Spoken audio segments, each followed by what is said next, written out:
in theory, I used to talk to people and they would say things like, well, if the white man started selling weed, it would take business from the poor people, because of the street sales and whatever. Well, in theory, the white man brought cocaine in.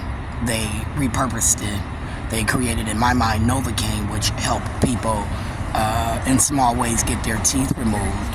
So since the government had two ways of making money off of it, I really didn't think that legalizing it and then allowing the sales to not only go through the government but then through the back door, as we called it, would affect anything, because they were still making money off coke, right? So the theory that they were going to stop weed sales just baffled the mind. It just baffled the mind. So I don't think that America was wanting to stop the sale of weed on the street, because that's money. So in theory, I think that right now the argument of legalization is in states where, like Wisconsin, they didn't want to stop being racist. I thought it was very racist to say that somebody needed to piss in a cup to get food support. That was my stance as far as Wisconsin. So I would have supported Wisconsinites if they wanted to say, no, I'm not pissing in a cup for food stamps, because certain people weren't pissing in a cup for their job. So I guess I didn't see why people needed to piss in a cup for food stamps. However, there's a whole group of people who don't do nothing.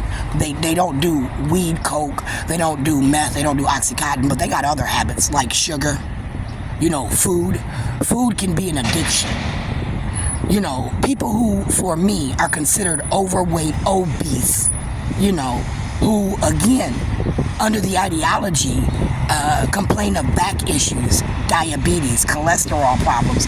They have food addictions. Are you going to now put them on a food restriction because you're saying they're overweight and that the weight is causing them health problems?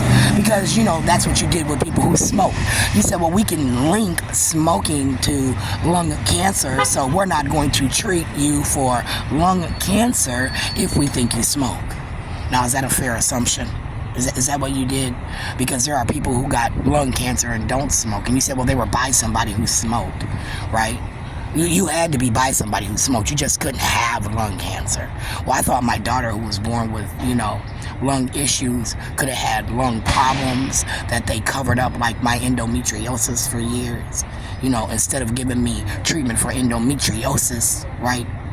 Michelle Obama, they just gave me a partial hysterectomy and 6-7 years worth of birth control where I didn't even fucking need it because they didn't want to treat me because some doctor prevented it, right?